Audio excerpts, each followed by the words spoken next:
Hello everybody, welcome to the Pencil Drawing Made Easy series. This is the first one, so we're going to take it right from the start. So our whole deal today is we're going to take a look and see what equipment do we use, and then we'll take a look at how to use our pencils and things like that. So absolute basics, relax, there's no pressure today. We're just going to have some good old fun. Alright, so we're going to start off by taking a look at what equipment do we use with pencil drawing. Alright, so obviously the first thing that we're going to use are some pencils. I think let's use that guy over there. We're going to use some pencils. Now, you can't just use a regular old HB pencil and that's it. You need different, a variety of pencils because your pencils come in different hardnesses. So the way the hardnesses work is that you've got harder pencils and softer pencils. So to mark those or to name them correctly, what they do is they use an H and a B standard. So the H stands for hard and the B stands for black. So the way I remember it is the B is black, so it's dark, and the H is hard, so it's going to give me a lighter drawing. Now, what you want is, ideally, you want a 2H, an HB, B, 4B, and a 6B pencil.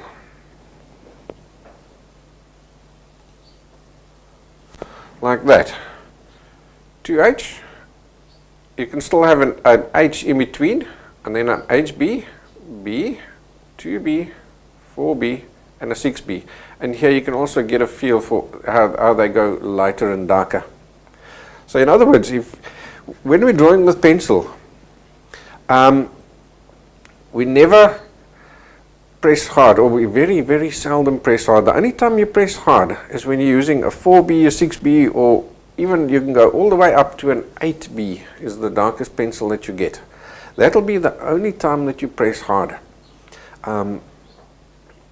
But even then, you want to use the pencil to give you the lightness or the darkness that you're looking for.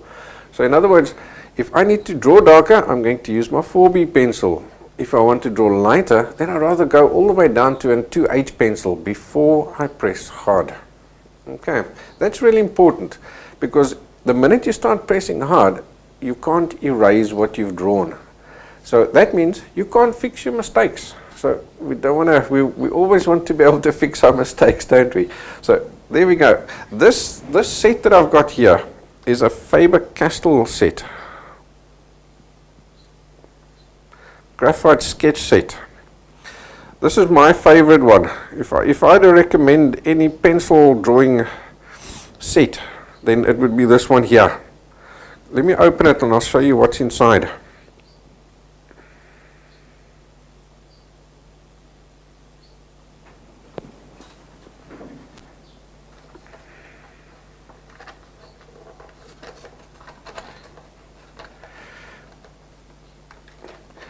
We'll do an unboxing if I can get that open.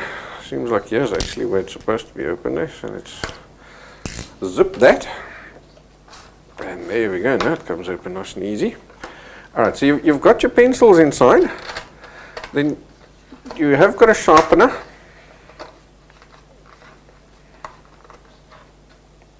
It has got a sharpener. Personally, it looks like a piece of rubbish. And it's got a decent eraser. When you're buying erasers, you must buy a soft eraser.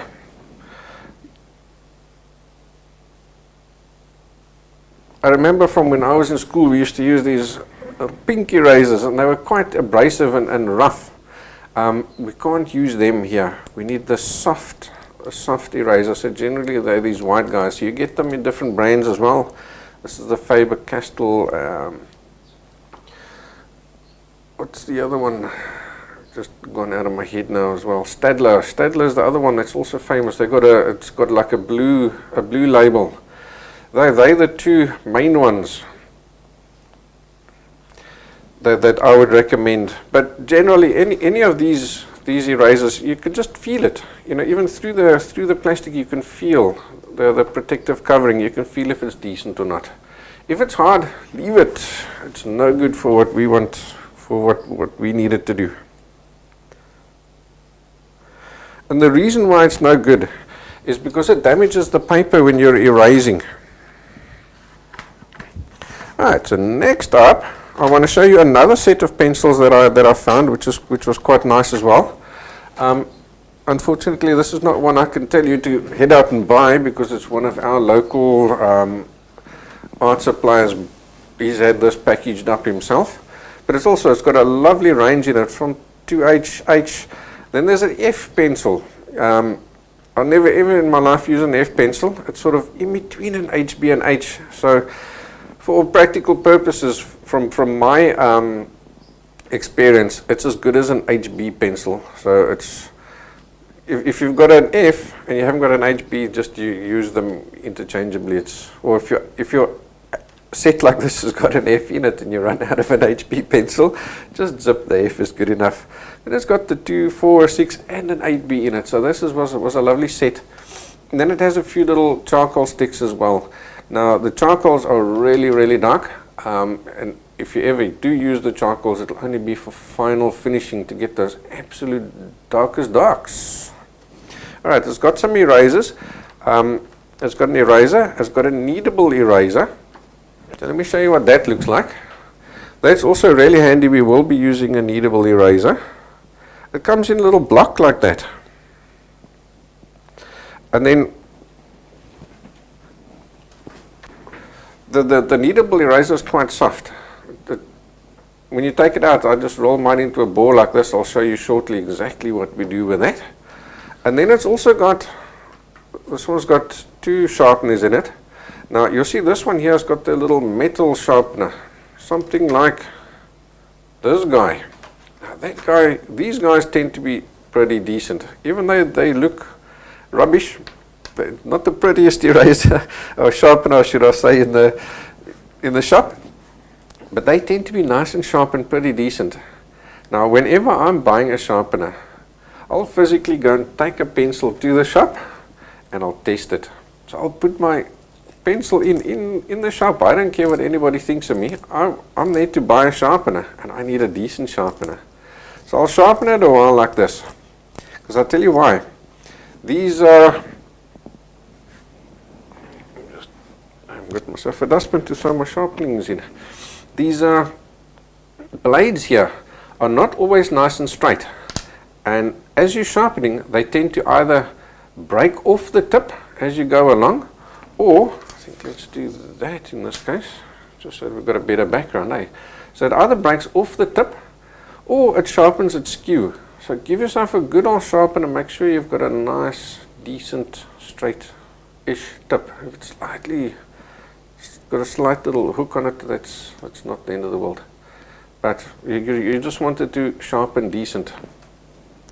I'm actually at this stage, I'm not using this guy. This was just one I'm using to sort of show you as an example. I'm actually using this guy over here. I went to my dollar store and I tested every sharpener I could, and this one sharpened absolute dream. It cost me $1 and it works like a bomb. So I'm so happy with it, and it's obviously got now a little holder for my shaving, so I don't have to run around for a dustbin. That's probably why I didn't have one on me. Alright. Then there was one more thing in this other set that I wanted to show you before we move back to the erasers and stuff. And that is, this guy had one of these in it. And that is a graphite pencil.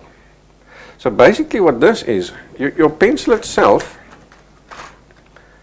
inside here, we tend to talk about lead, but this here is not actually lead, it's graphite. So this dude here is solid graphite. All they've done here is they've just painted this a little bit, just so your hands don't get dirty when you use it. You'll see, look how dirty my finger is there, just from rubbing my hand over it. This is a solid stick of graphite. And this is a 6B, so again you'll use this for going really, really dark. I'll use this guy before I use charcoal because it's made of the same stuff. Charcoal I find is when you put it on, it stays very loose and crumbly on top of the paper, so I'm not too happy with that. Because I'm one of those guys, I don't like to use the fixative spray on my drawings. I just feel I've worked too hard, so I'm not willing to take the chance of spraying it with something and it turning yellow afterwards. So I rather use the graphite stick, so I know once I've put that on, it isn't going to move around or tend to fall off as much as, say, the charcoal pencils would. Alright, now what happens when your pencils run out on you? Then you go and buy individual ones. So initially you're going to buy yourself a nice set, and then after that you're going to replace them with just individual ones like this. So you do need to go to a decent stationery shop to get them, but they'll have them hanging up on the rack. All your different, what would you call them? I nearly said sizes there. All your different hardnesses. So 8B, 2B, HB, whatever hardness you want, you can go and buy them in little individual ones like that. So you just replace as you go along. So pencil drawing it's a cheap hobby, but a very rewarding hobby. Alright, let's go back to here. You will, however, find that pencil drawing isn't for everybody, and I'm going to tell you why. Pencil drawing is time consuming. So lots of people don't have that patience to sit down on a drawing. Could easily take you 4 hours. Sometimes if it's really complex, it can take you 10, 12, 2 days sometimes, if it's depending on the size and the complexity of it. So a lot of people don't have that patience. So if you haven't got the patience, start off with small little drawings and build your patience up. Otherwise, just stick with, say, pastel drawing and stuff like that goes a lot faster. But your pencil drawing gives you insane details and quality. The quality is awesome, unmatched as far as I'm concerned than most mediums. Then your pencil drawing, it's absolute for me, the basics. If you can't draw in pencil, you can't paint, you can't do any of the other mediums. Because the pencil drawing it works in black and white, so it teaches you to see your tonal values, and that's something that we're going to be working on a little bit later. Alright, so let's carry on with those erasers. I want to show you how that kneadable eraser and stuff works. Alright, so let's go to there. I think we can zoom in a little bit more there, eh? Let's zoom in, say, to there. Okay, so here's your kneadable eraser. Now what I do with this guy, when I get it, I roll it into a ball like this. And now I'm going to take my hand and I'm going to roll it into a sausage.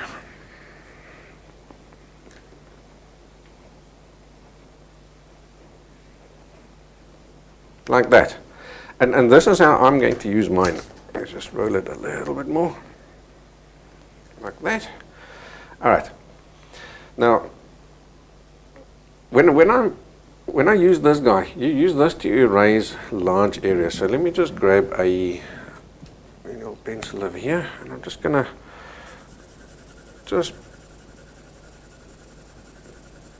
pop some graphite down onto the page like that.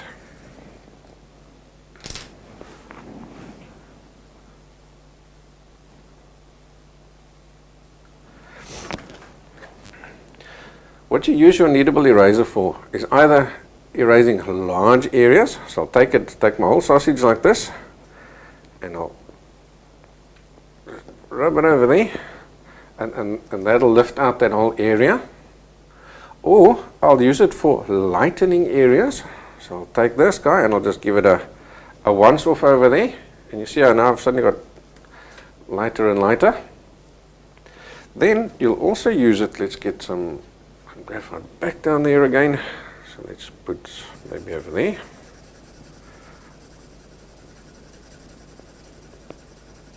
this. Then you'll also use your kneadable eraser for lifting out the details. So how you do that is you take this guy and you pinch it. Just pinch a little corner like this. So you've got a little chisel point. And out of that chisel point, I can go and drag out little details.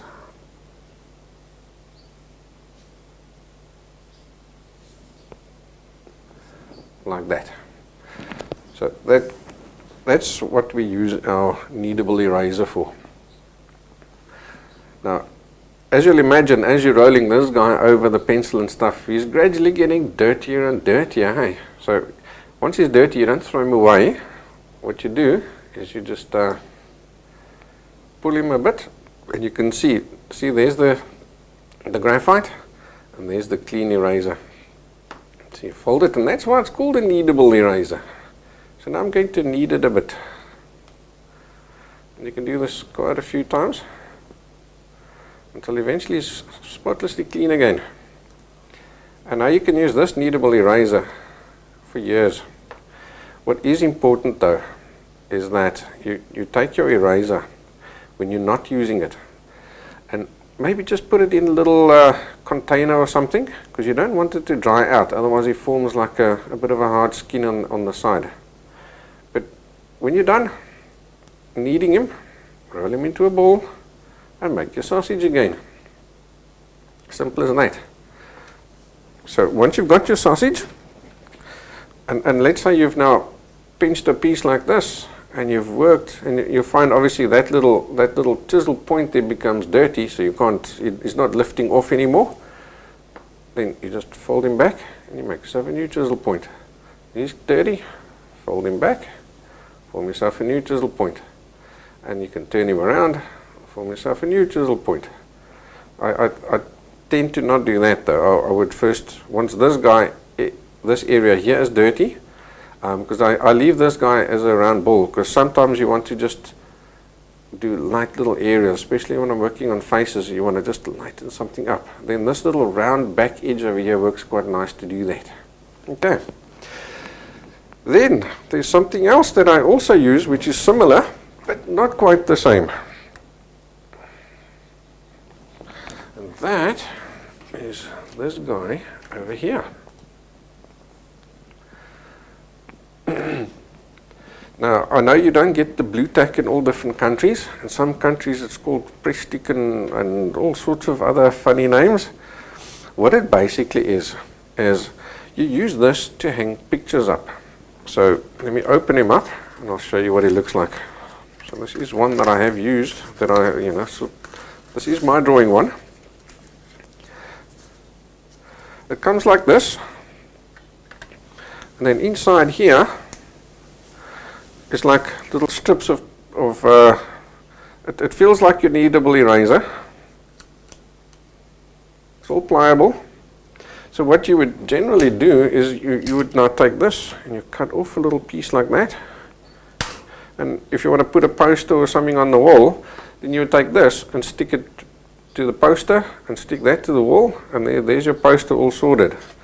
Something like that over there.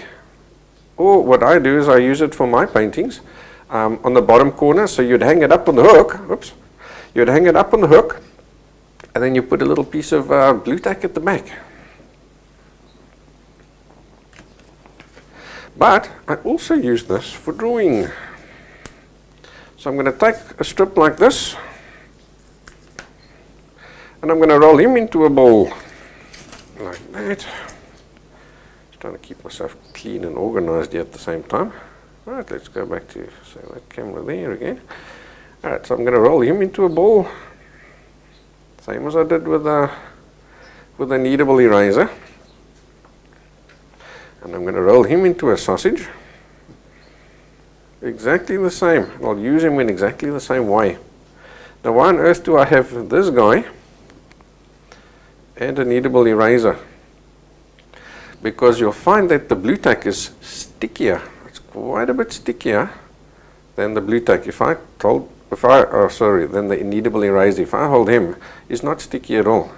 If I hold this guy, I can feel he's getting stuck to my finger. So by the same token, he can lift off more graphite than this guy can.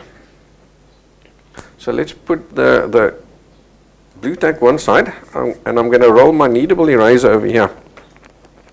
So your kneadable eraser would maybe lift up to there. So you still have that little ghost image.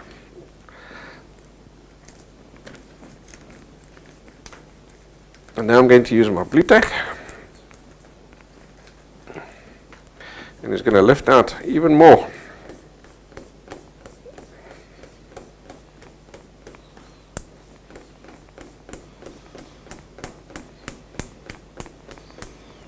Look at that. So I'm as good as back to white paper again. How cool is that? So in other words, when you use these two just for general light lifting out purposes, you use that guy. And when you want to do some heavy lifting all the way back to your white paper, then you use your blue tack.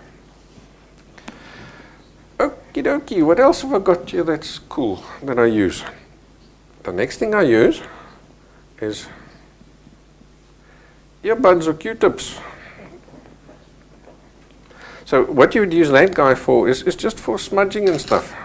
So let's put down some graphite here again. I'm going to use a nice soft pencil.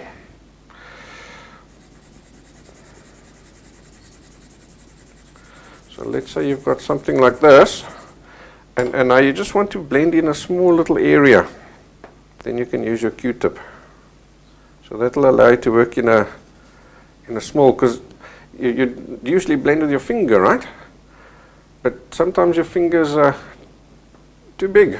So just the Q-tip works great for that.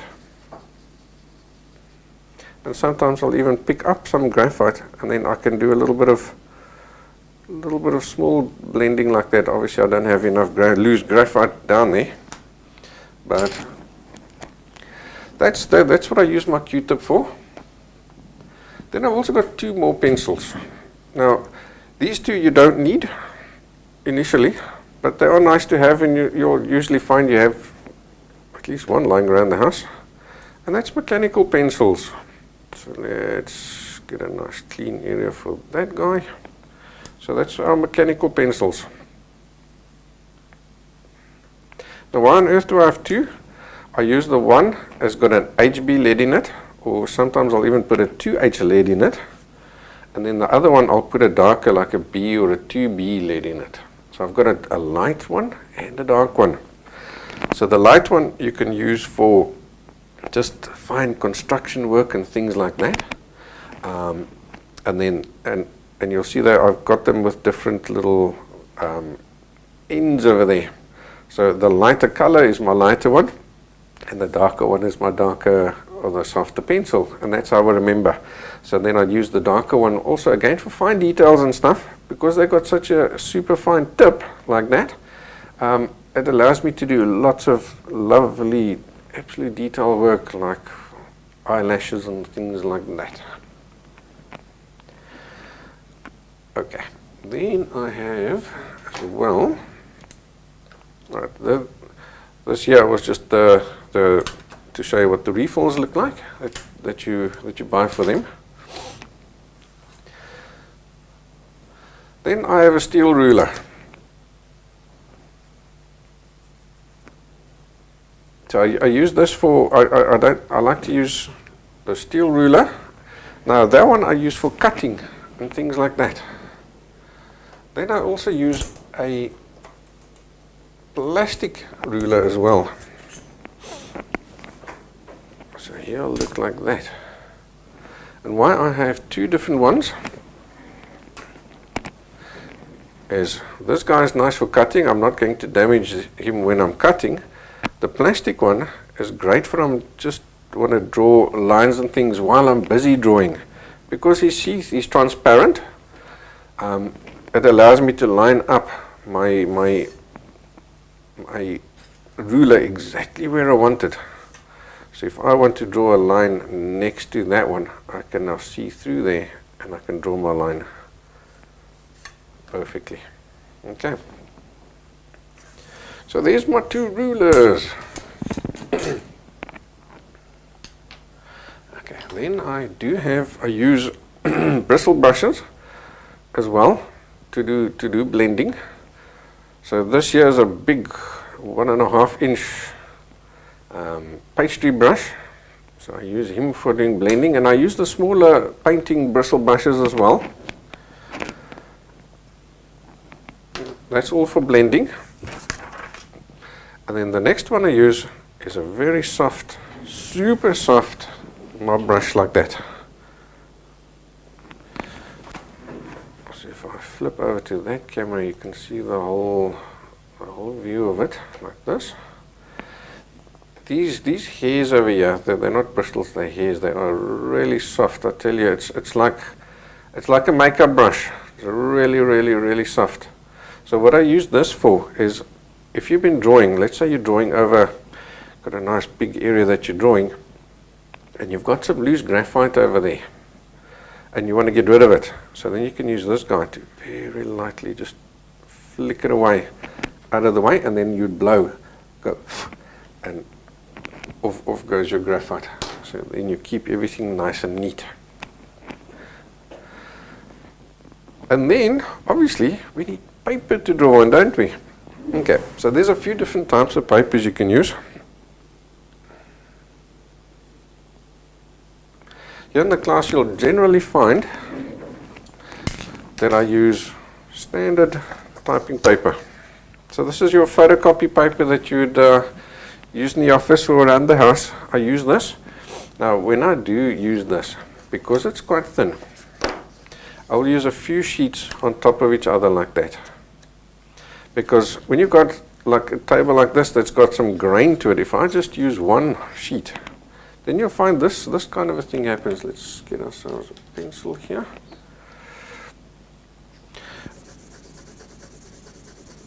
Now I'm going to rub over here, and I'm going to try and pick up some of this.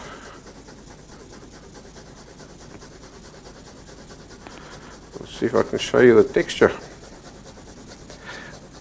Excuse the head there.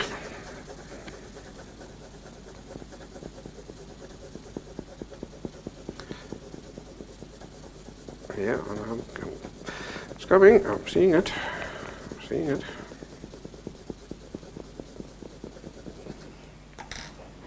Alright, let's zoom way in on that.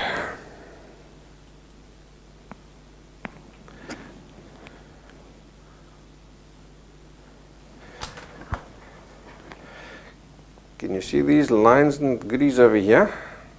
That's the wood texture that's showing through the paper.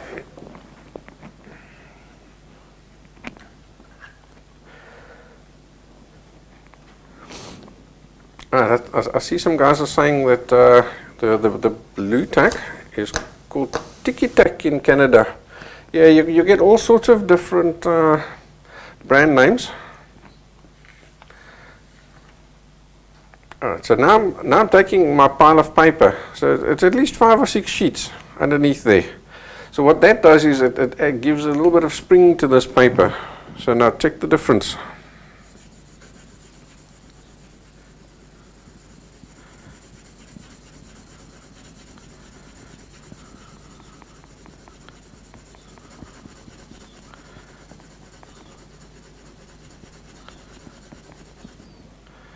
Instantly see the difference, you get a lovely smooth shading there.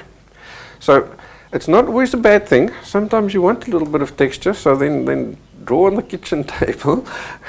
But generally I find that I'd rather work in that texture using techniques than this kind of a thing.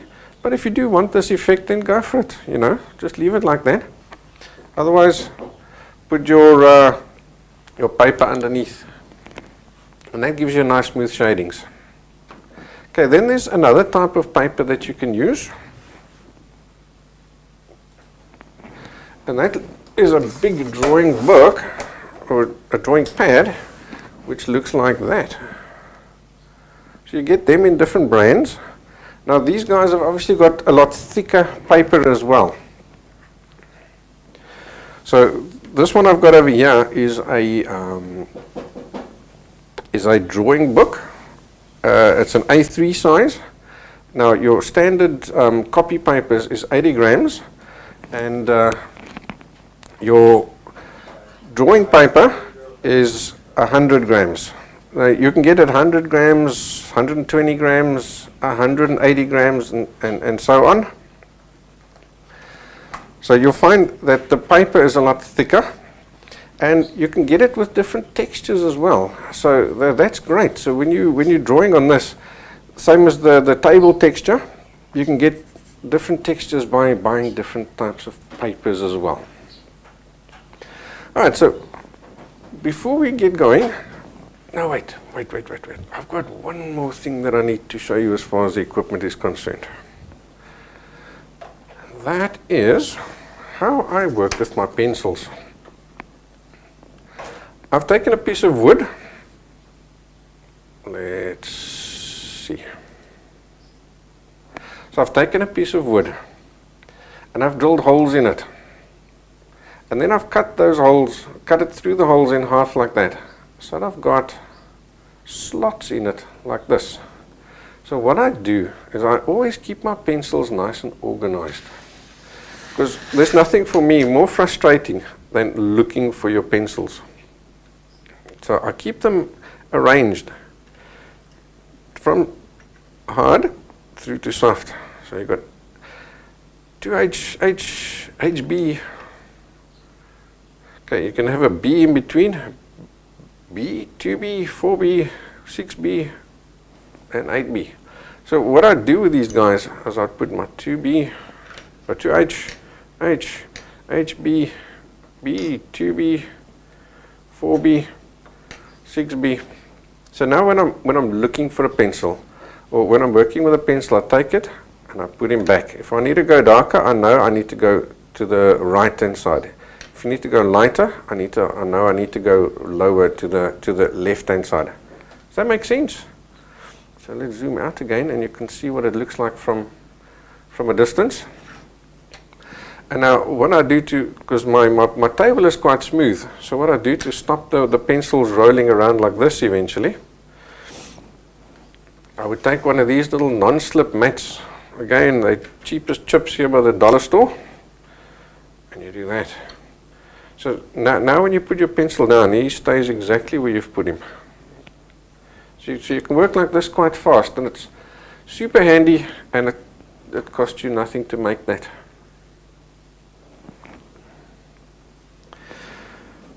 Okay, I think before we start actually drawing and stuff, I need to show you how to sharpen your pencils. There are two ways that I use to sharpen my pencils. The first one is just the standard, let's go back to here, just the standard round point where you've popped him in your sharpener, in this guy over here, and you've sharpened him. That's nice for general work, but it doesn't always work wherever you need it. Let's grab our paper again.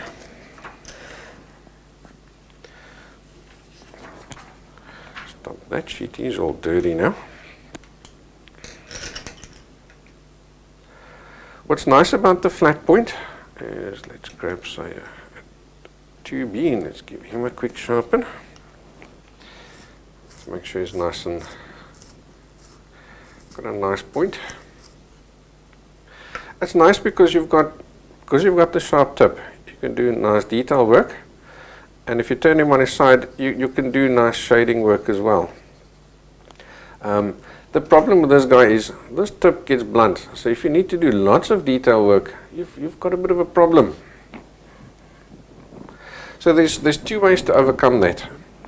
The first one is I always keep a spare piece of paper when I'm drawing. I keep a spare piece of paper next to the drawing, and I use that to micro sharpen my pencils, you can sort of say, or instantly sharpen. I just take the paper and I'll give it a quick nice hard scrub like that. So here what I'm doing now is I'm holding my pencil at about 45 degrees and I'm giving it a good old just a scrub like that. So I'm not shy to press hard on this paper to get the tip I want. Okay, so I'm going to see if I can zoom in on that tip over there so you can see what I've done.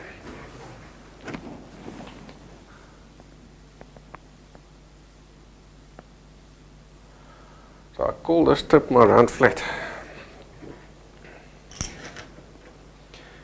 So can you see there? So I've still got my sharp edge and I can still do nice and shadings, but it's easier. I don't have to hold this pencil so flat. So I can now go from nice, beautiful, smooth shadings like this by using this flattened edge over there. And then instantly from there I turn him 180 degrees and I'm working this, the finest lines you'll ever see. And it's easy to get that point because as soon as you see he's blunting out, you just go to your paper and do that, and that is quicker than actually sharpening it. So this point of yours lasts, this point of yours here lasts a lot longer. Okay.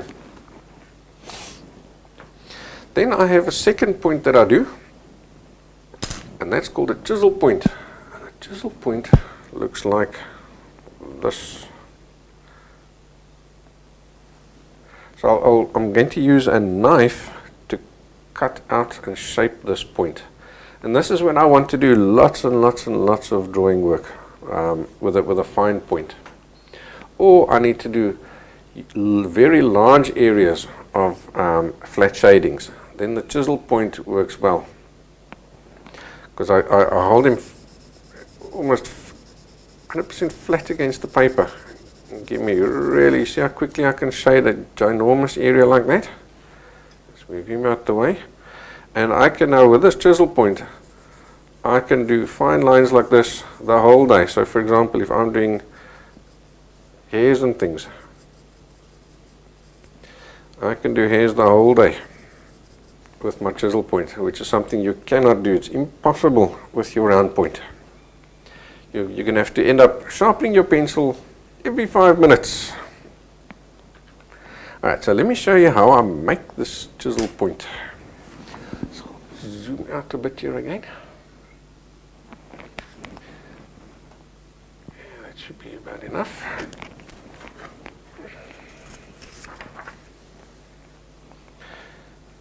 Alright, for that you need a craft knife, just a standard little craft knife like this, or a carpet knife will also work well. Let me get one of those.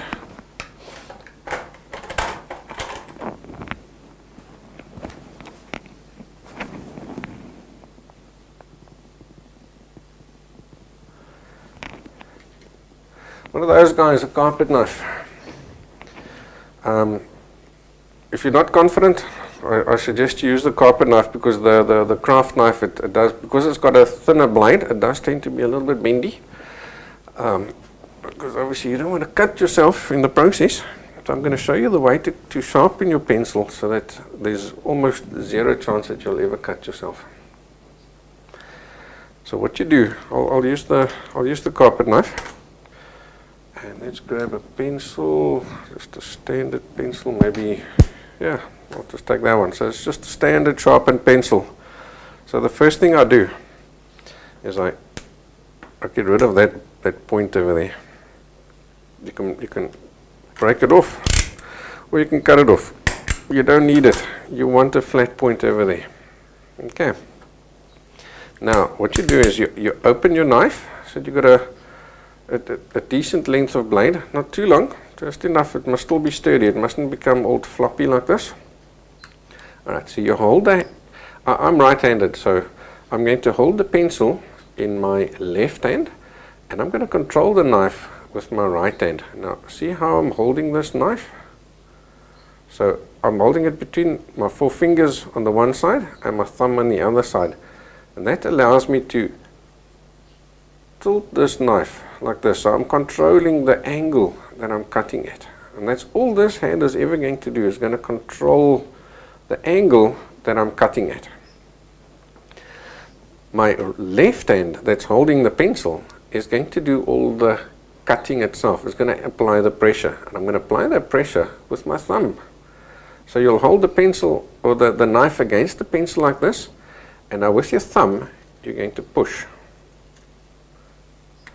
So what I take off is going to depend on the angle. If I angle it downwards, it's going to shave off more wood. If I angle it more flat, more horizontal, it's going to take off less wood. And this way I've got a lot of control.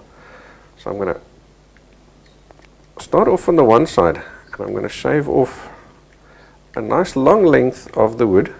What I'm trying to do is I'm trying to expose the lead of the pencil. Now, just a word of advice here, guys. To do this job properly, your blade must be sharp. A blunt blade is a dangerous blade. Keep your blade really sharp.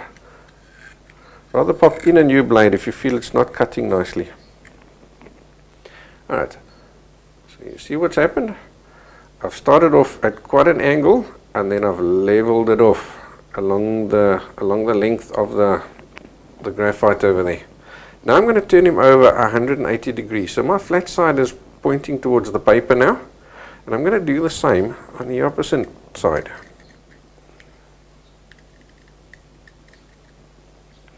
Easy does it. Rather shave off a little bit too much and then come back and gradually shave off more. Can you see how thin those little slivers are that I'm taking off? Just paper thin little slivers at a time. Little bit. So by the end of the day I've got this. So I've got, look how much lead is available there for me now. So now I'll take him and I'll just turn him 90 degrees, and now all I'm interested in is just getting rid of that little piece of wood that's over there. That's next to the exposed graphite. So I'll cut him in at quite an angle. So what I'm trying to do is sort of peel that away. So you do need to be careful now, because you don't want to break the lead.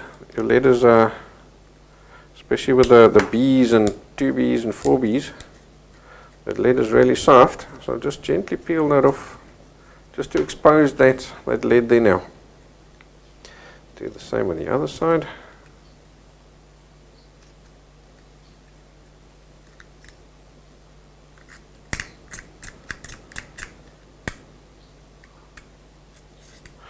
There we go. Okay, now I'm going to take the flat edge of the knife. So let me show you from the side. Taking the flat edge of the knife like this, and I'm going to scrape it like that. I'm going to scrape it along this edge over here. So what I'm doing is I'm taking that round graphite and I'm making it flat. So I'll do that on this side, and I'll do it on this side. Now if you're clever, you'll keep all these shavings in a little bowl, because you can use it later stage for other stuff. Scrape all that out there like this.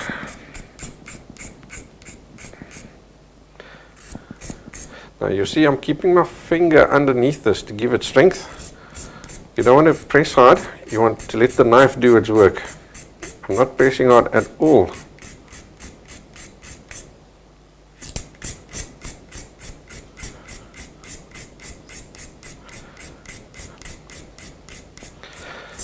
So yeah, it does take a little while to shape it, but can you see how much lead you've got to work with?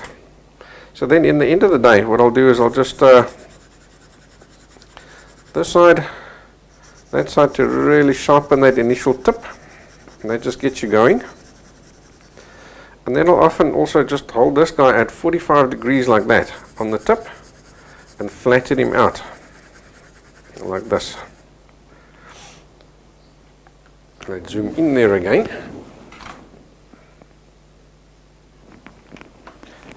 Let's take a look and see what does this chisel point look like. Okay, so you've got a nice flat point. Let me get one that's been I've taken a little bit more time on. So you see it's nice and flat like that, and I've got a sharp edge over here.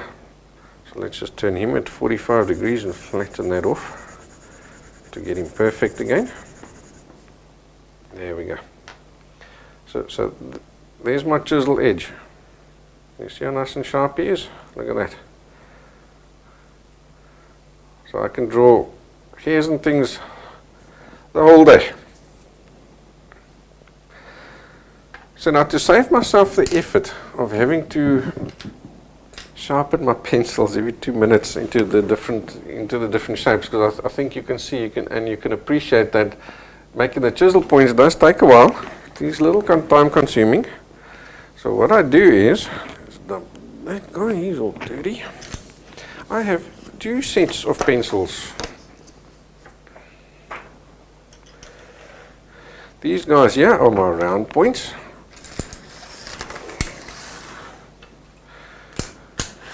And these guys here are my chisel points.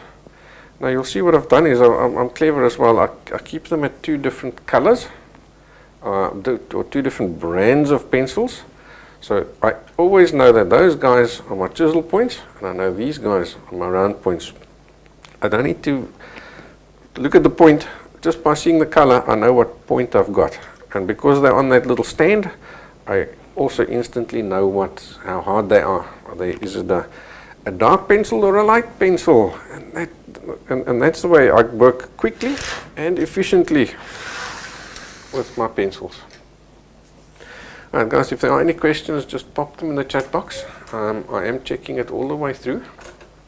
Alright, so I thought what I'll do is let me just show you a few, yes, just a safety tip when you're finished with your knife.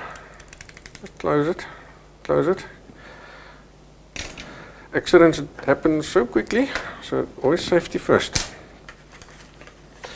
I'll just show you a few of my my drawings. So what I thought I'll do is I'll show you some drawings from my Let's Draw course and some of my previous courses. Just give me a second to get that started up. Let's see, it goes to there. Alright, this is a little freehand sketch. So just popped some bagels and goodies down on the table and sketched it out. That was great fun. Really enjoyed doing that one. And now this guy over here is obviously one of those must-dos, hey? The ball will teach you the shading. Alright, so here's a ball that's been taken a little bit further, taken to the next step. So he's a non-reflective ball, and all sorts of reflected lights and stuff around it.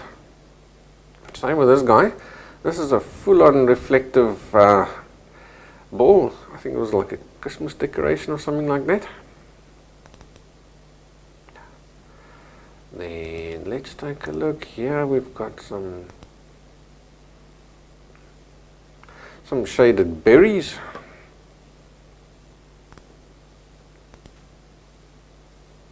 Like that. And let's see.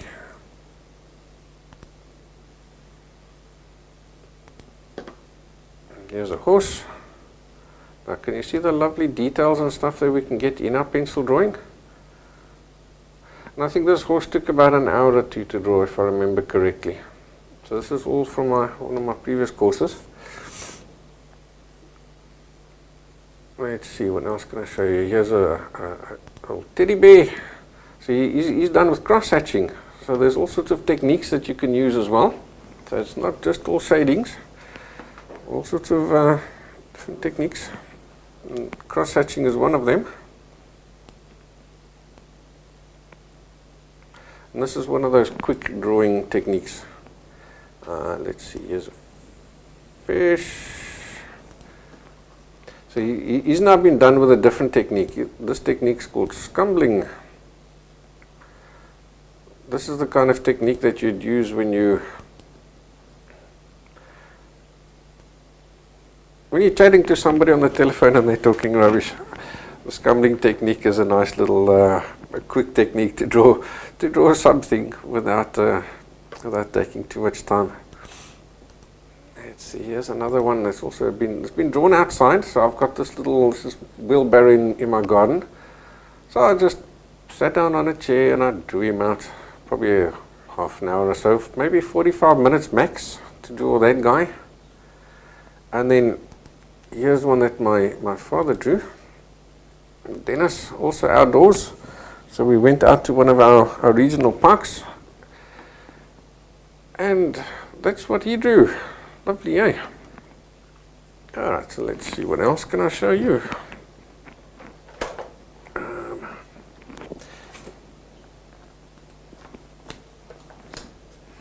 Let's maybe go to my sketch pad over here.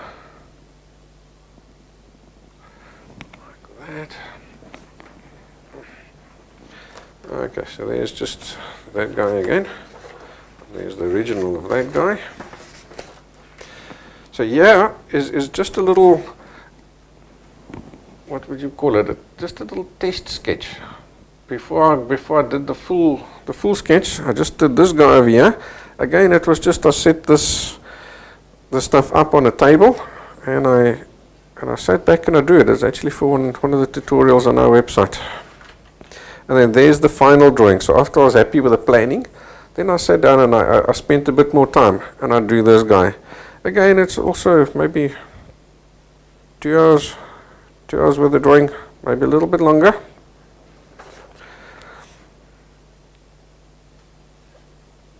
I'm holding it at a little bit of an angle just to get rid of the reflection on it. Portrait. And this is from my latest course on drawing dogs. So there's a white little diggy dog.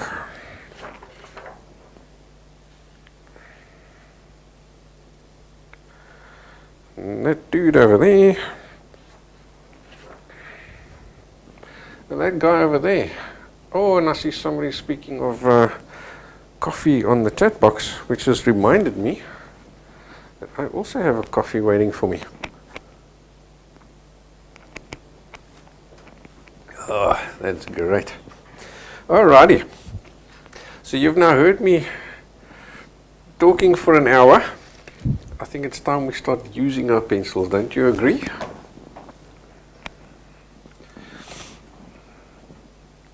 Okay, so I'm going to use a standard paper. And I'll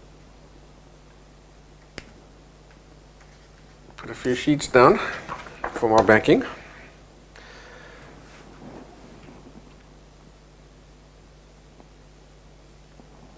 So before the class, I did ask you to print out some templates. So if you haven't got your pencils yet, just use a regular HB. So what we're going to do is we're going to do some stroke exercises. So that template looks like this. So yes, it is a little boring, and I'm not going to do every single one of them all the way through. You'd probably fall asleep on me, and I don't want that to happen.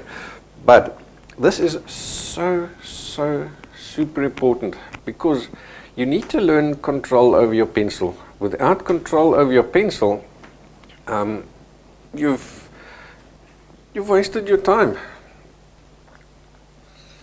Okay, so I'm going to use a standard HB pencil with a round point. That's all we're going to do for here. Now there's a few different movements that are important and that you're going to use often. So we'll start off with those guys. So let's zoom in over here.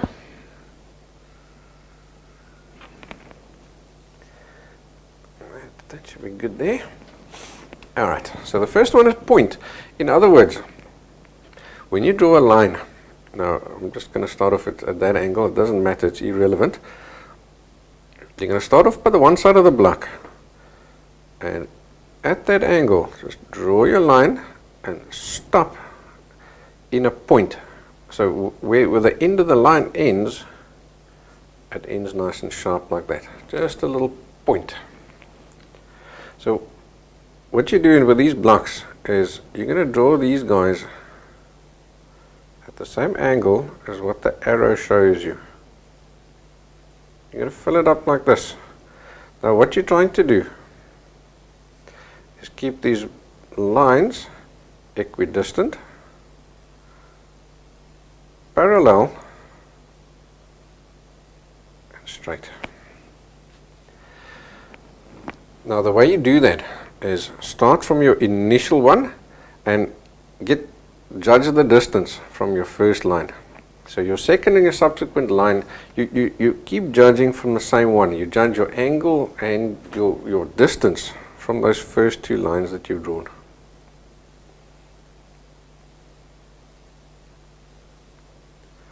And take your time with this.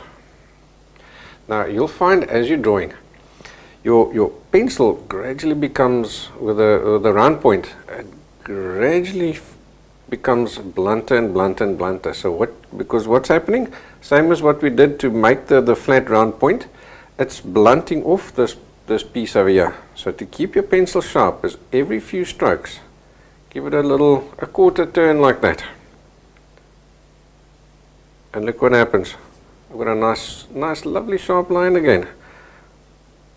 And when you do this, you'll actually find that eventually you do it automatically without even thinking. Okay. Alright, so that's the point. So you'll see with the stroke exercise, what happens is you're going up and follow the direction of the arrow. So if the arrow points upwards, you're going to start at the bottom and go up. If the arrow goes from the top and down, so then these strokes are going to go like this, top down. And now see what I'm doing? I'm not using my whole arm or anything, I'm using my fingers. It's all in the fingers or in the wrist.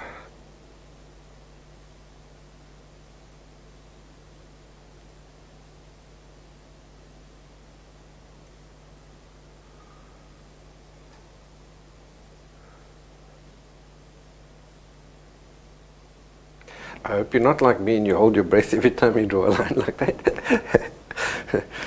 That's why I made the line short. Okay, so with that one there, you're going to go up. And I think you can already see it's going to give you a heap of control over your pencil by doing this.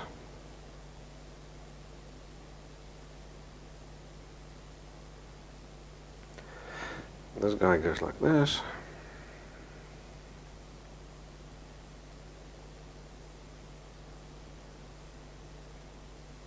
Now if you do find one of your lines has gone a little bit skew, just correct it next time. So don't that's why you keep judging between there and there and not from the previous one. Otherwise what you do is you end up going skewer and skewer and skewer. So if your one line's a little skewed, don't worry about it. Just carry on and correct it next time. Okay, so this guy is going across and that guy goes backwards again, and this guy's, he's the easy one. He goes that way. Alright, so I'm going to leave the rest of the guys for you to tackle in that row there. The flicks, that works like this. You start your line and you draw it as normal, but as you get to the end, you want to flick like that. I'm going to zoom in. I'm going to see how far I can zoom in. The camera will allow me. So I don't know. It seems still in focus. Can you see how it ends? Because of the flick, it ended up in a super sharp point over there.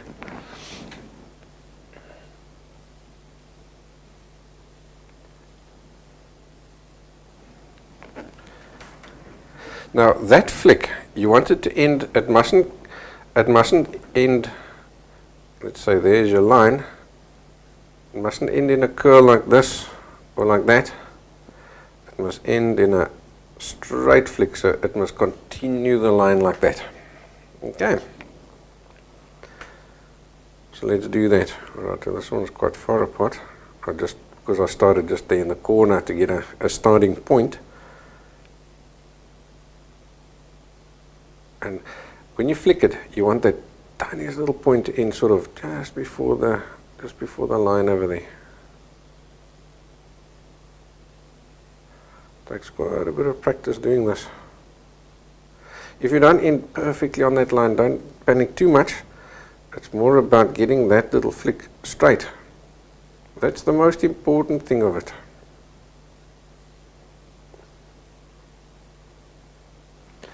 Okay, so you're going to do flicks in that direction, this direction, that direction, same as before. So just carry on like that. Okay, now the double flick. So you're going to start off here in the center. You're going to go this way, flick, go this way, flick.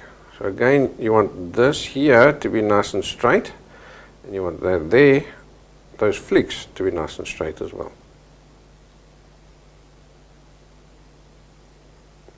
And what that does is it teaches you repeatability to get back on that same little line over there.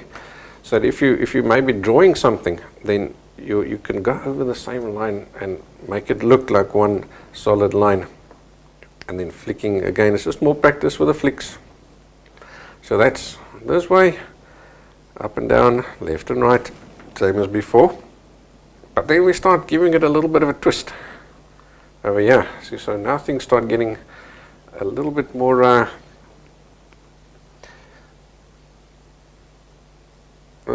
tricky. Flick around and flick, flick, flick, flick, flick, and so you carry on.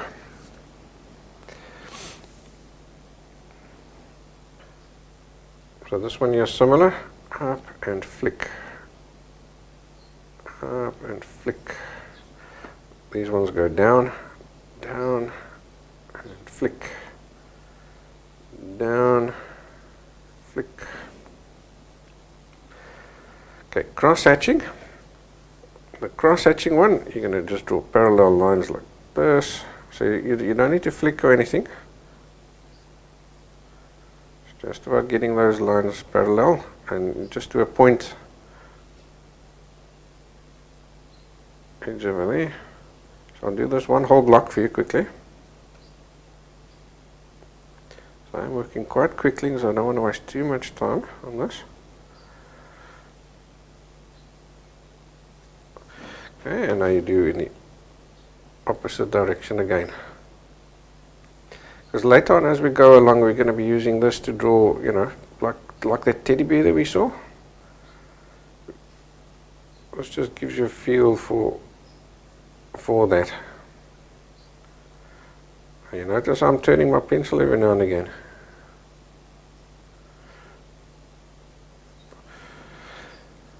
So you're going to cross hatch there, cross hatch there. This guy here is quite interesting because now we're doing curved cross hatching, and that'll often happen. Let's go back to our little teddy bear and I'll show you. You're going to have to do that at times. So let me call him up over here. And let's zoom in over there. Can you see over here? Here we've used curved cross hatching. And over here, it's all curved cross hatching. Most of this is curved cross hatching. There's very little straight cross hatching on this fella. So all these little exercises that I'm giving you is absolutely not just pie in the sky and rubbish that we're never going to use. It's all stuff that we use. So that, you know, that there, and like these flicks is stuff that we're going to use for the dogs and, you know, stuff like that. Right, so these curved guys over here, you need to practice them as well.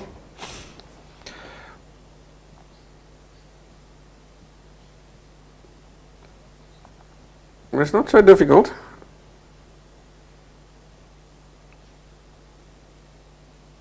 Just takes practice, that's all. And don't be shy, print out a few of these templates. So you're going to do them this way.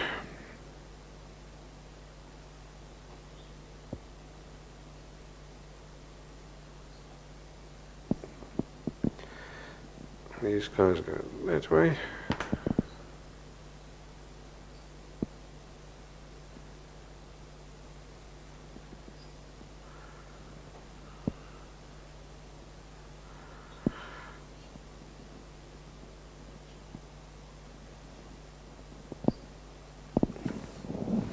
And so you carry on with the rest of the guys just following those directions. And then the last one is nice and easy, where earlier we went up and down and stuff like that. So now we're going side to side. So it's just start from here and repeatability. So you start in the center, you work your way out, because what you want is one solid line. Now, when you're doing this kind of stuff, don't be shy to do this. Your hand naturally curves. You see that? If I move my arm, I'm moving it sort of as with the elbow as a pivot point, won't I? So your arm naturally, it doesn't go straight, parallel with the edge of the table like this. It doesn't naturally do that. So you'll probably find you're drawing like this most of the time. If you're right-handed, and if you're left-handed, you'll find that you're going to be drawing with your paper sideways. Try drawing straight lines, long straight lines on the paper, and see which angle gives you the easiest way of drawing a nice long straight line. So let me just use a standard piece of paper, and I'll turn it straight, and I'm going to try and draw a line across the page. Obviously I'm quite practiced. I'm judging with the side of the paper. If I turn it a little bit more,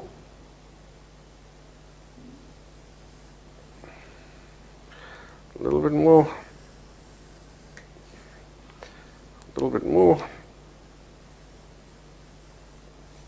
and now by doing that I can instantly see this one's wonky, that one's wonky, this one is pretty darn straight, and that one is wonky. In other words, that there's my best angle for drawing at, and that really is the angle that I draw at. So do that little test and you'll quickly find which is the best way for you to hold your paper. Obviously, because I need the stuff to be straight here on the camera, I have to keep my paper straight. So that's why sometimes my lines will be a little bit wonky.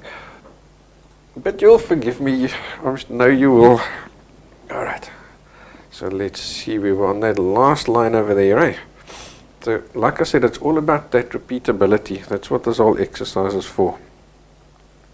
So now you'll see there's a little arrow on here as well telling you which direction to go. So you're going to start over here and you're going to move that way. You're going to start over here and you're going to move that way.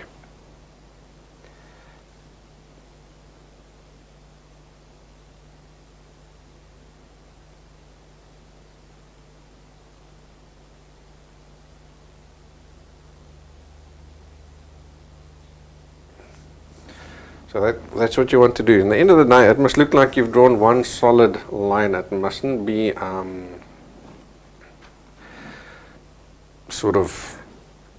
mustn't do this kind of a thing. Oopsie, sorry. It mustn't do this kind of a thing. It must look like, or it mustn't do this and that. So you can definitely see two different starting points. You want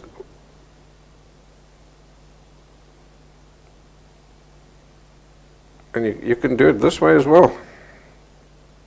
You must be able to draw a line from here to here as well, so that it looks like one long solid line.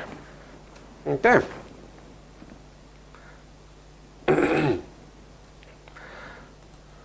Let's zip back there. So this is your stroke exercises. Do them. And do this as many times as you need to. It's really important that you get a good feel for it. So let me show you what one looks like when it's done.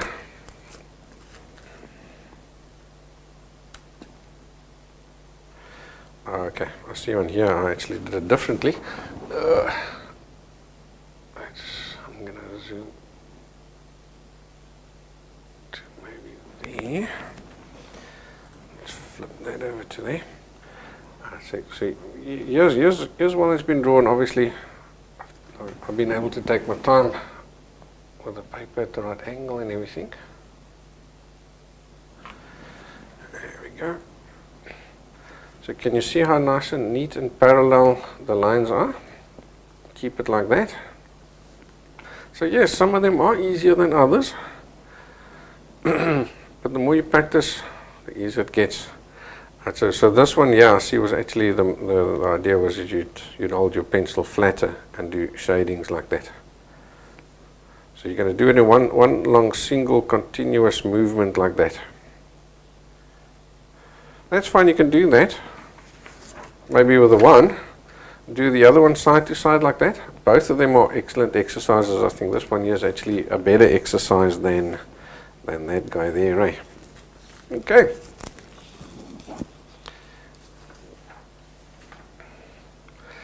The next thing that we need to do is, from your template, we've got a pencil tonal chart. Now your pencil tonal chart is really, really important. Let's get that guy over there. In a little bit more.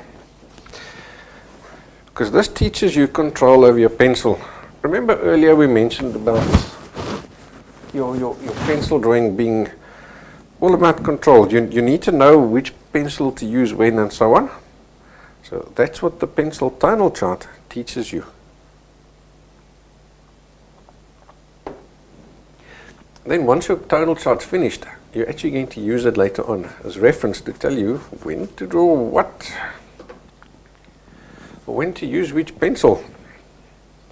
So I'm going to just set myself up here. So I'm putting my little wood down here with my, show you, my wood here with the non-slip mat. And I think I'll use the chisel points for this guy. They are better for shading and stuff. So the first one I'm looking for is the 2H, H.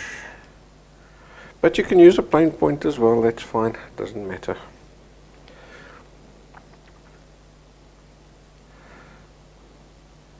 B, 4B,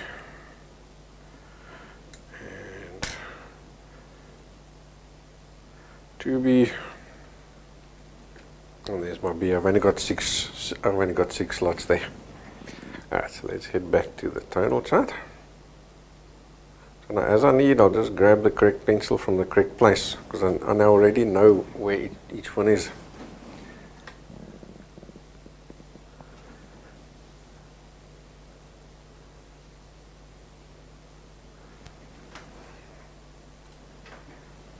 Okay, so now I'll start with my 2H pencil in this block over here, and I'm going to do it because I've got the chisel point. I'm going to keep my pencil nice and flat, and I'm going to use the softest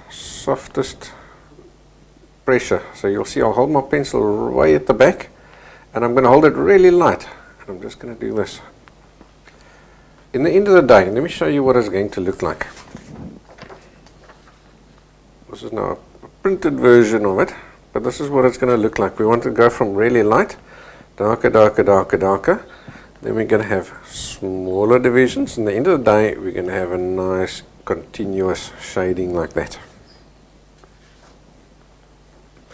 So I'm starting here on the 2H. I'm going to just give it the lightest little shading. So now try and stop as close as you can to these edges there and there.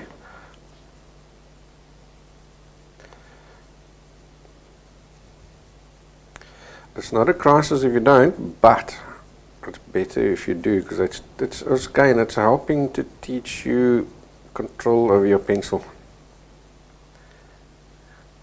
So move over nice and gradually. What you want at the end of the day, let's move over from that to say just a scrappy piece of paper, and let's just use, say, a nice dark pencil. Let's maybe, I want to grab, say, a 6B here. What you're looking for is to, as you go along, just flatten that point out there quickly. As you go along, you want to get a nice even shading all the way across. The way you do that is to move over nice and gradually.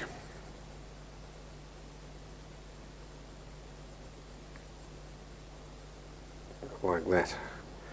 If you don't, if you go too quickly, then you end up with lines. And you have to come back in and fill them up again. So what you want is to get a nice even shading all the way across. Like that. Okay. Let's zip back to this guy.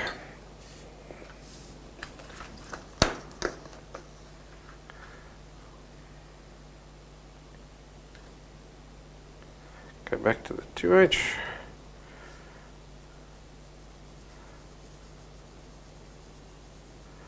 So it's just a very light, there's no pressure involved. Remember we said earlier, if we press too hard we can't erase it later. I want to be able to at any stage take my blue tack and I must be able to lift this entire tonal chart off when I'm done. And I'll know I've done it correctly. So you can do it in that direction and you'll do it in this direction as well.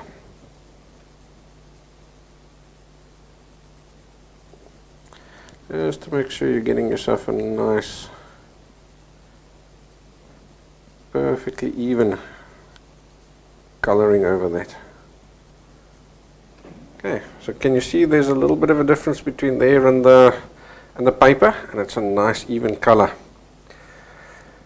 Good. Now I'm going to go all the way over to a 6B. You can even use in this, if you've got an 8B, you can use an 8B instead.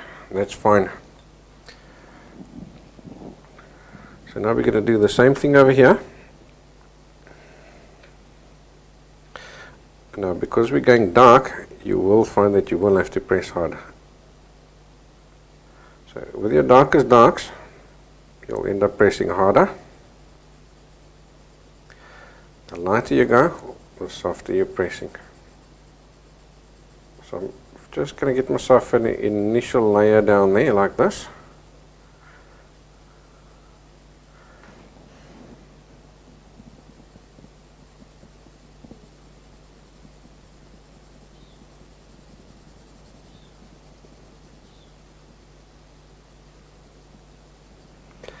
And I'll press really hard. I want this as good as black. As dark as I can get it.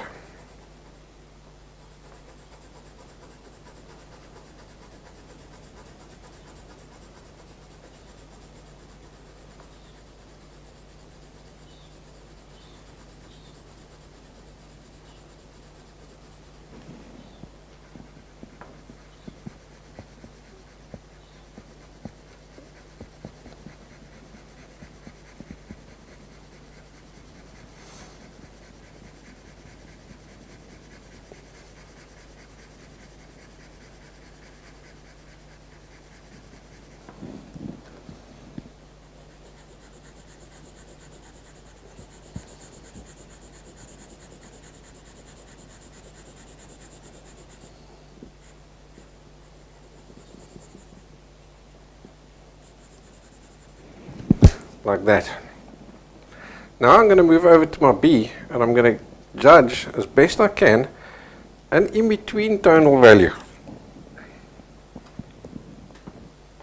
So if you're scared you're going to now put your hand on that. Take another piece of paper, spare piece of paper, and just lay it over there. Now I can put my hand down there and I know it's not going to smudge. Okay. Alright, so he's asking, am I using the chisel part or the flat part of the pencil? So initially I'm using the chisel part, this flat edge over here. So I'm using that flat, long, broad width to lay down that large area like this. And then like with there by the 6B, when I need it to go really dark, then I will use the tip, the chisel part of the guy to get a nice pressing hard. But still I use the broader width so that I'm not drawing skinny little lines, I'm drawing broad shadings with that chisel point. I hope that made sense. If it didn't, just let me know. And so in other words, what I'm looking for here is just a nice mid-tone.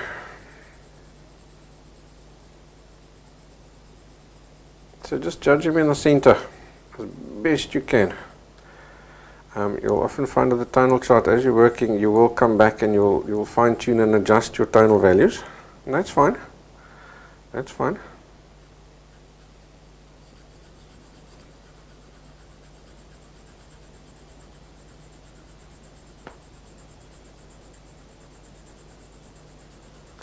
That's what the tonal chart is for, is teaching you to spot those different tonal values and things.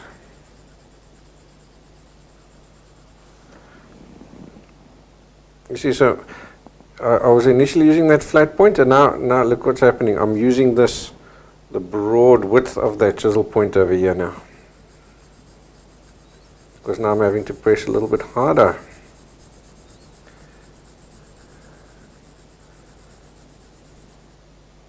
Now because I'm using a B pencil, it'll never go as dark as the 6B. It's impossible because the pencil is too hard. It's not going to let me allow me to put as much graphite down, and that'll immediately mean I've got a lighter shading there. That's good. So I've got a nice even tonal value there. Can you see that? So it's sort of a mid-tone. Now I'm going to complete those two blocks over there by going in between. So that was a 2H. Now I'm going to go over to an H pencil. So I'll leave that open. So it needs to be darker than that, but still quite a bit lighter than that, so that I can still flip in another tonal value in between. So now I'm using the flat edge of the pencil again.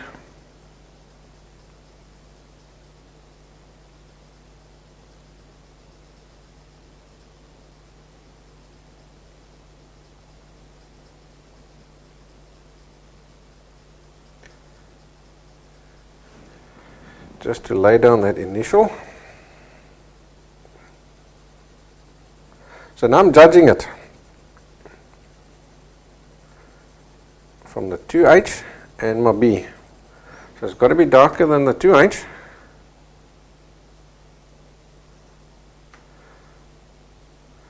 But still light enough for me to add another tonal value in between him and the B. So you can't go too dark.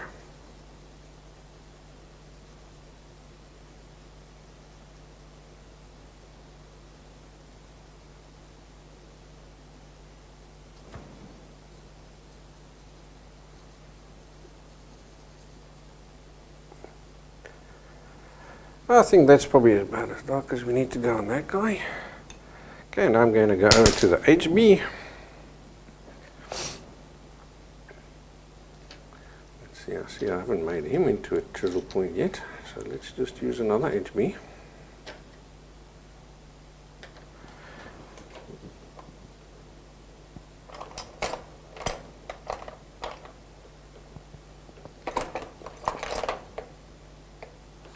Okay, there's a flat chisel point HB.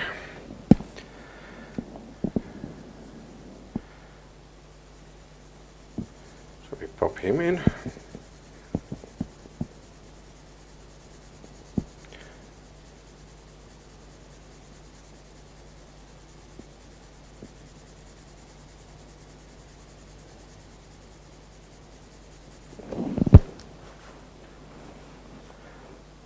So now I'm judging between him and him.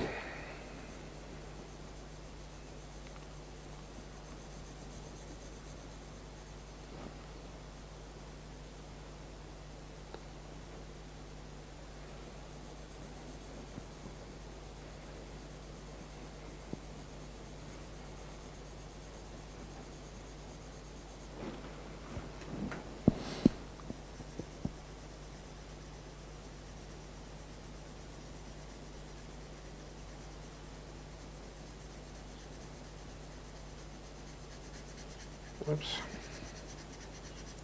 I've got a little hard edge on there.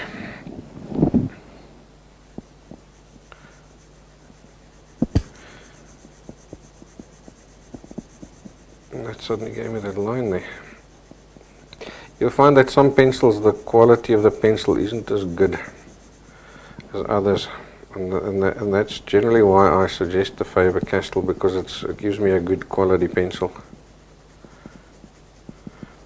But even with the best pencils, you'll sometimes find that you get that hard little piece inside it. I don't know why, but you do get it. Alright, so can you see what's happened? It's gone from light, darker, darker, darker. I think that one can now go a little bit lighter. Because of that hard point, I've got a hard line there, so I was trying to compensate for that. So that guy needs to go a little bit lighter. So I'll just take my my kneadable eraser, and I'll just roll over there, just to lighten him up. Now we can even him out again.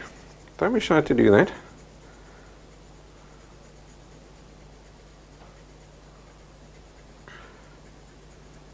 That looks better, eh? There, and then we have a B pencil over here, just get that. There we go. See, now we've got a nice 1, 2, 3, 4 decent little natural steps. Okay, so you're going to do the same over there. So in the end of the day, you're going to have it looking something like that. So you're going to have those natural steps. 1, 2, 3, 4, 5, 6, 7. Darker, darker, darker, darker, darker. Okay. Then what you're going to do in the next one is we're going to start with the 2H again. So now you'll take your 2H and whatever tonal value you've got over there, you're going to follow the line and transfer it into this little block over here.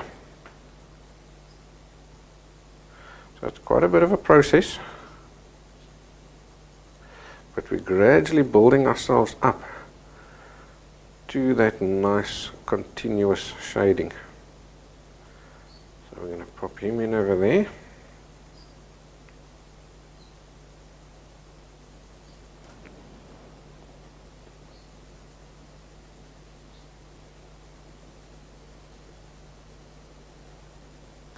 Like that.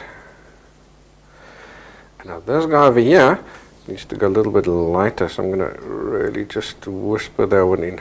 The lightest touch, almost not even touching the paper. He's as good as white. But I do want a little bit of tonal value there.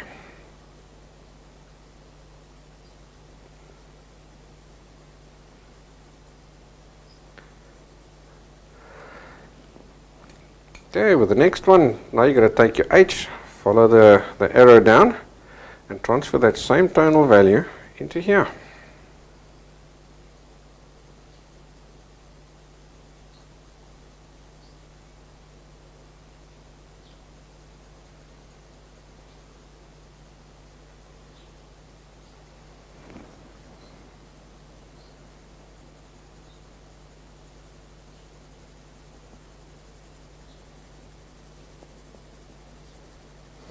I'm trying to now work as quickly as I can.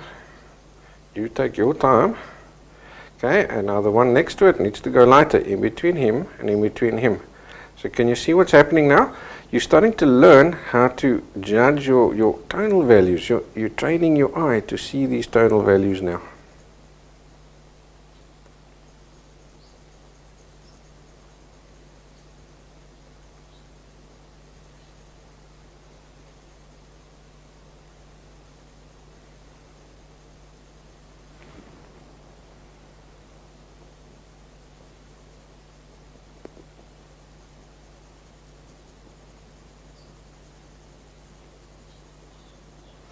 So 1, 2, 3, 4 steps.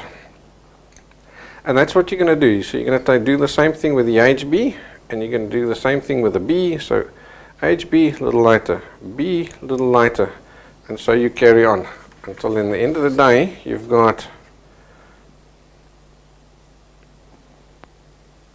that nice gradual tonal value range over there like that.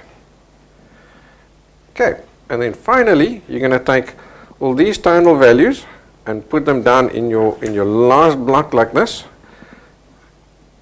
but as a continuous shading. So you'll start off with your 2H, and I'll judge that tonal value in this area, but instead of it ending in a line, I'll blend them into each other. So I'm starting off super light like this,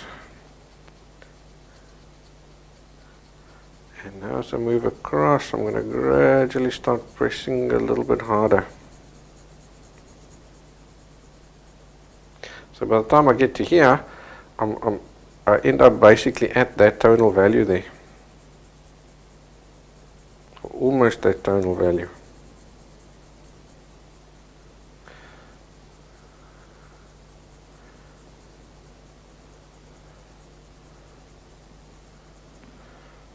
Let's go over to my H pencil.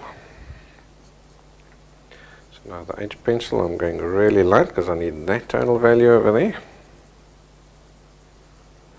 So I think what I can do is, let's take this one over here. So, because obviously I haven't done this whole, I haven't done him all the way across, so let's just do that so you can see what I'm doing.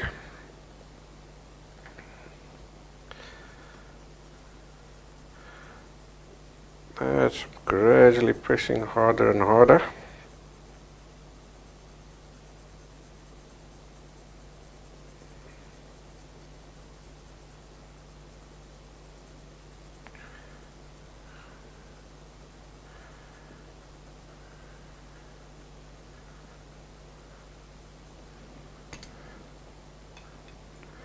We're over to the HB.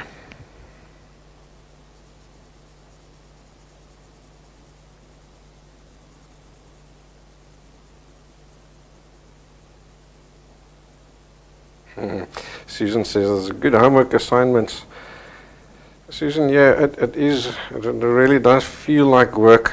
This is unfortunately the yucky part of pencil drawing, but unfortunately, you know, it's so super necessary. You know, if you can draw your tonal charts in your sleep, I promise you it'll help you not just with the pencil drawing, it'll help you with all the art you do.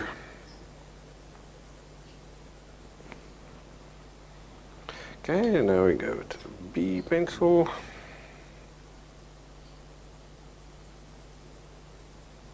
Now so far I haven't been pressing hard at all. I've been just pressing exactly the same hardness. But can you see it gradually getting darker already?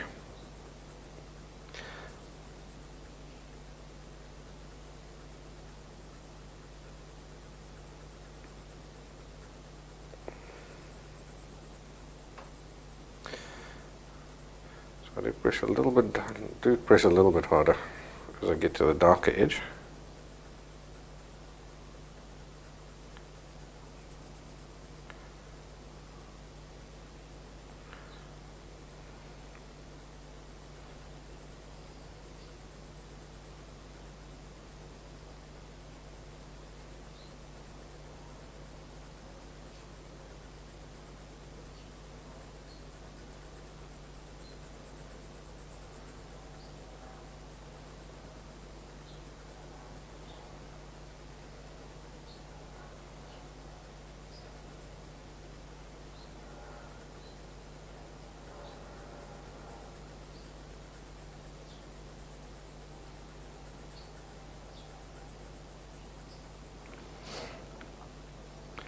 Go to the 2B.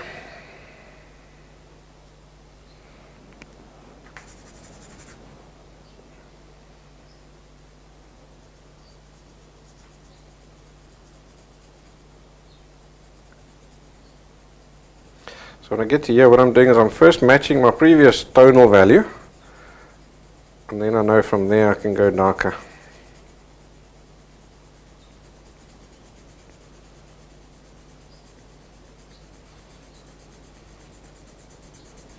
And the cool thing is, I can start to press hard because I need to go really dark, but my 2B will only give me that darkness. It won't go darker than anything else. Then the graphite will allow me. It's going to get to a point and that's it. So guys, I'm not working quite as neat. I'm not trying to stop perfectly on the edge. You try and stop perfectly on the edge. But I'm working against time here. Okay, now we go to the 4B. So we're getting there, nearly done. And can you see the nice gradual tonal value coming along now?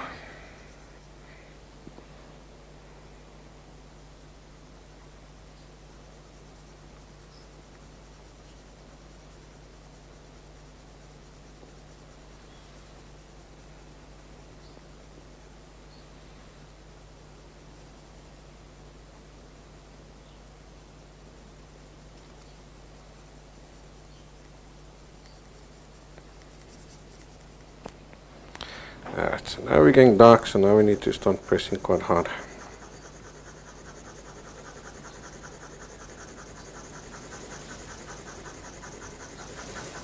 So I'll never press so hard as to gouge the paper.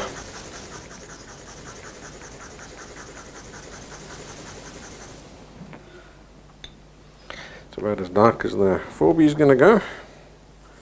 Alright, now the last stretch we can do with the 6B. So again, I first just matching the tonal value there. And over here at the end I'm going to press pretty hard. If you do have an 8B, then go over to your 8B. Yeah, that's the ideal pencil for there.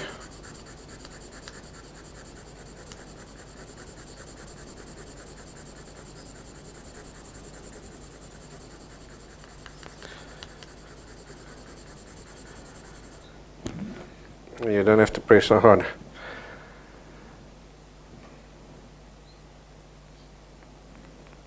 Okay, if you have gone over the lines, just use your blue tack or your kneadable eraser, and you can then just lift out those last little edges over there.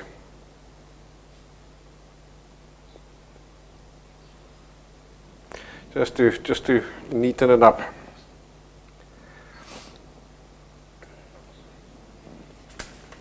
Okay. When you're done, you should have a tonal chart that looks like that. So, nice gradual changes of tonal value over there, same there, and same there. Nice, even and neat. Okay. So that's some good old homework for you guys.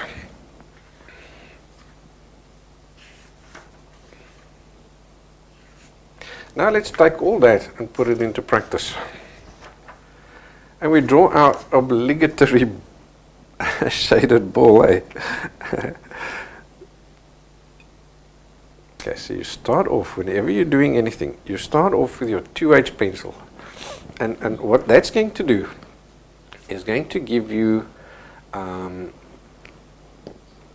very, very light lines. So never press hard with your 2H pencil. So I'm going to do a nice, reasonably sized one. Let's do maybe something like that. So I'm going to zoom in there. Now, chances are you won't even see those lines.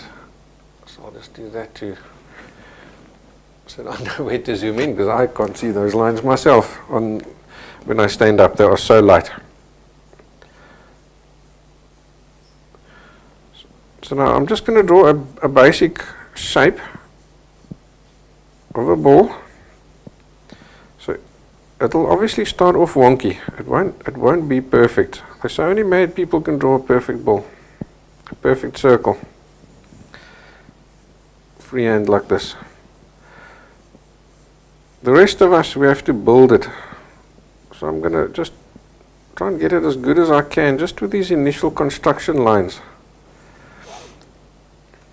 Now let me see if I can zoom in there. Those construction lines aren't even necessarily just one solid straight line. Let's see if I can get there.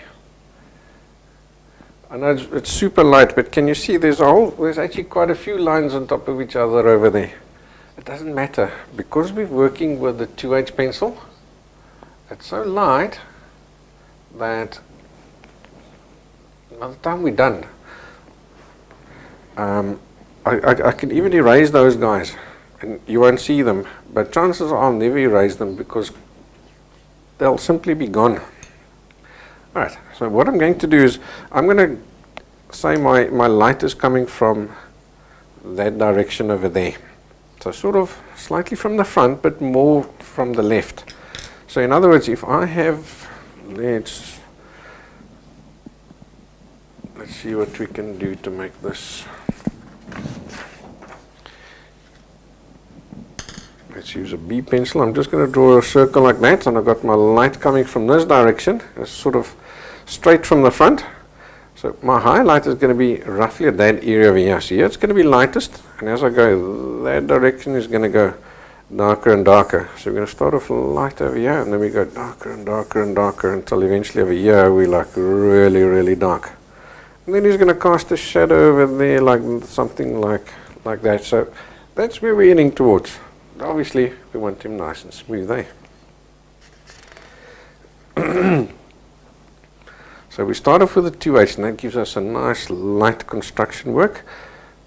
So I'm also going to just give myself a feel for where does the highlight go. He goes around there somewhere. Okay, so for everything from there will always be at least as light as the 2H.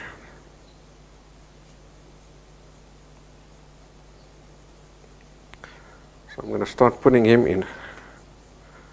So unfortunately it is really, really light for the camera.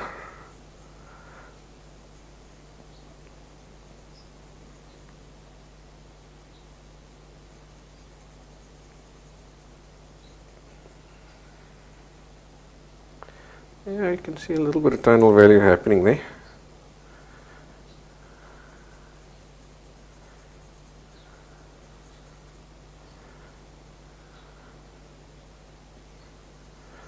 All I'm doing is I'm not worrying about shadings or nothing at this point. I'm just getting some tonal value lying down there.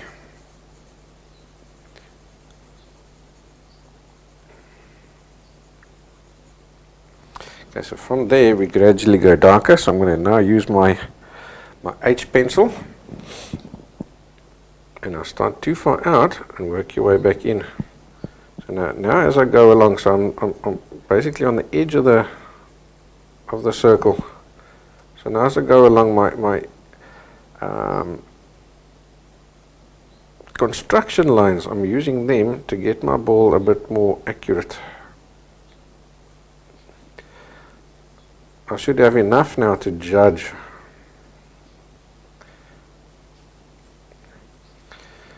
And all this will gradually, so it's going to start off with the highlights and gradually go dark in this direction, that direction, that direction, that direction, pretty evenly, because there's a ball. So the same distance this way is going to be the same tonal value, same distance that way is going to be the same tonal value, in other words.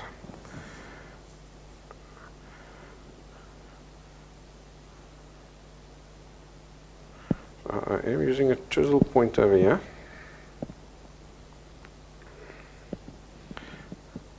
That's what's nice about starting too far, because if I start too far, I know further away is going to be darker anyway. So that's fine. That gives me a good idea of how to judge my tonal values.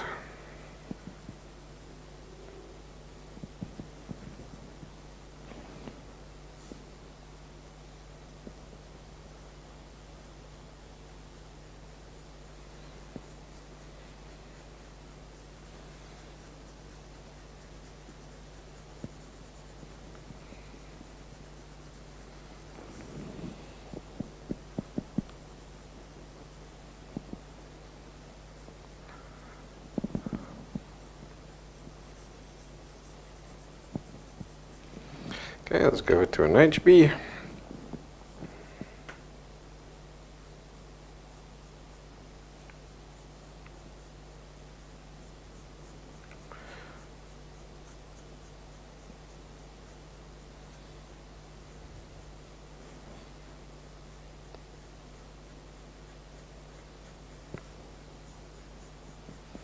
And don't be shy to turn your page as well.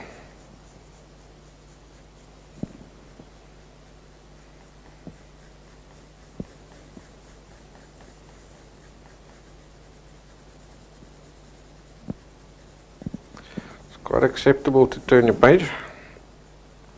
So if it's easier for you to work like this, then do that.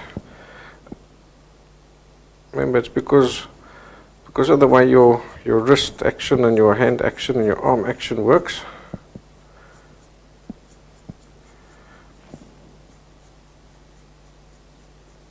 It's just easier to turn the page.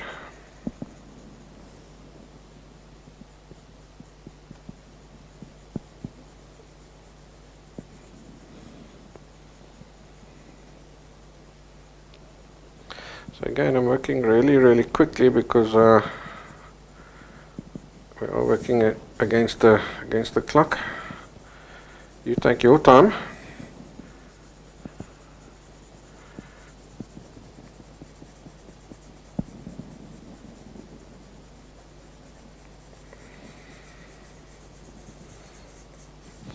Get yourself a nice little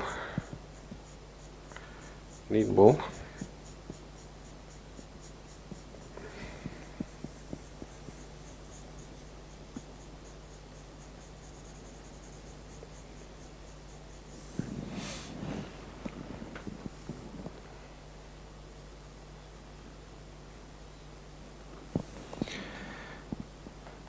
Bella's asking, do I only chisel point my soft pencils? No, I chisel point all my pencils. I've got 2 sets of pencils, Bella. So I use, and each one of them has a round point, and each one of them also has a chisel point. Because over here, I want to give it a little bit of reflected light of the table, so I'm going to make that slightly lighter over there. So I'm going to go all the way down with the HB, and I'm just filling in this here, just adding tonal value. Just that little edge over there will be lighter, so let's go over to a B pencil. So now I'm using I've got quite a flat point over there, so I'll just do that just to flatten it out.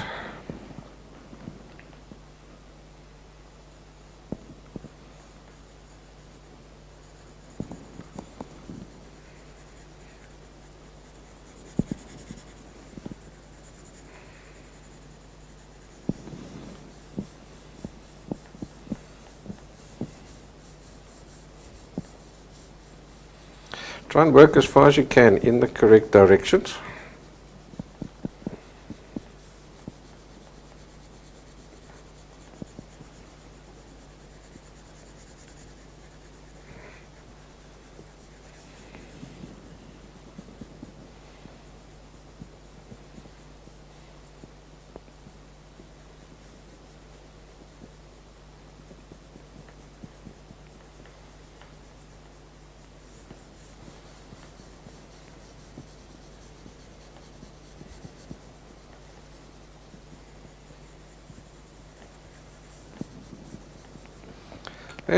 Now we go to a 2B.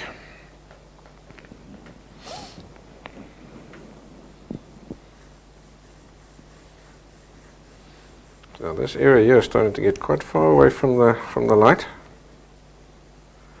Now what I want you to notice something is, I haven't gone back there. That ended up at a HB because that was this distance away. From this same distance, from there to there, and from there to there is the same tonal value. Everything further from there is darker. Okay, for now I'm just going to give this guy a U-turn so I can get this rounding right over here.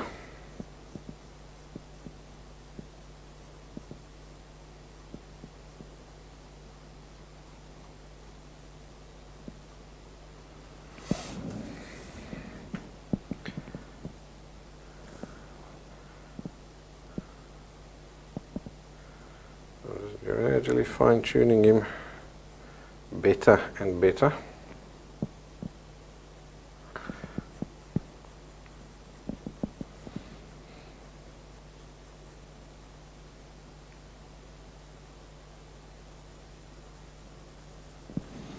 Right, I think we can turn him back the right way around now.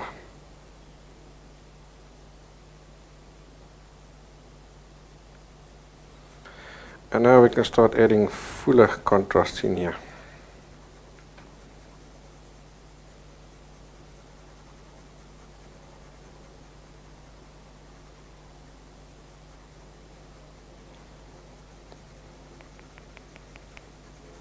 So all the while I haven't once pressed hard, not at all.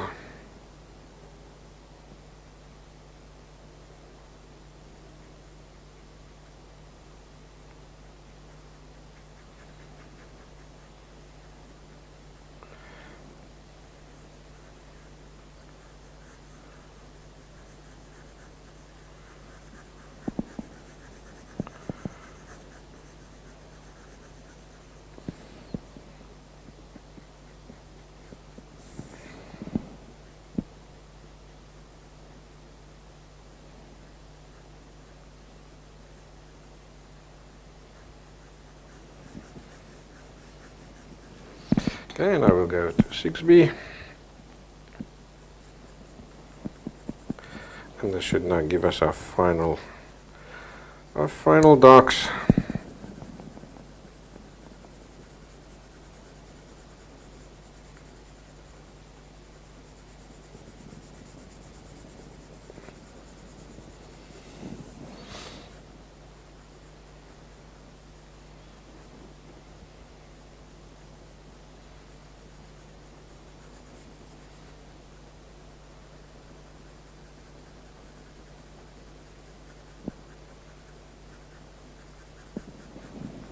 Like that. Alright, so now let's add a shadow on the table. So let's go back to say a 2B over here. Okay, what's that? Yeah, it's a 2B. So we'll have a shadow that's doing maybe something like that.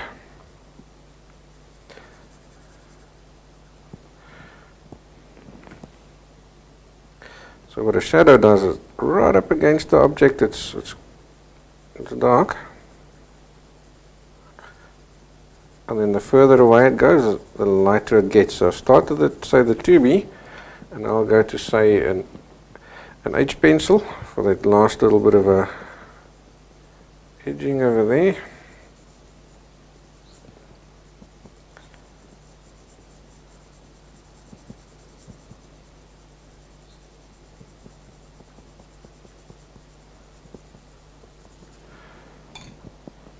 Go back to 2B. I think we can darken this up over here. Make that ball a bit more solid.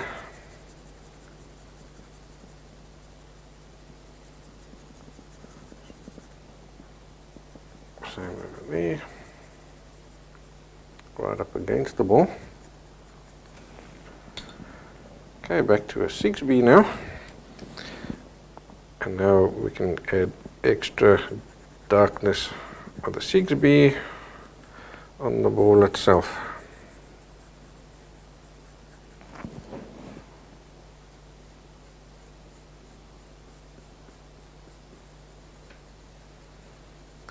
So just on that edge and fade him in. So as you go inwards, press lighter and lighter.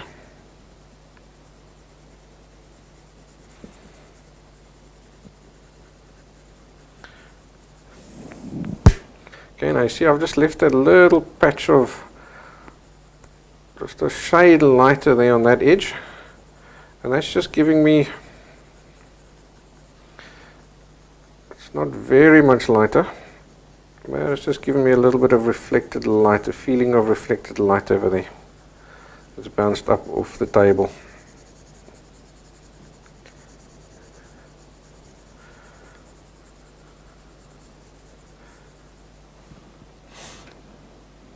Okay.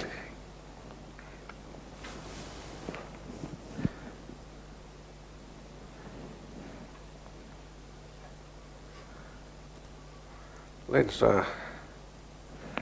zip back to here.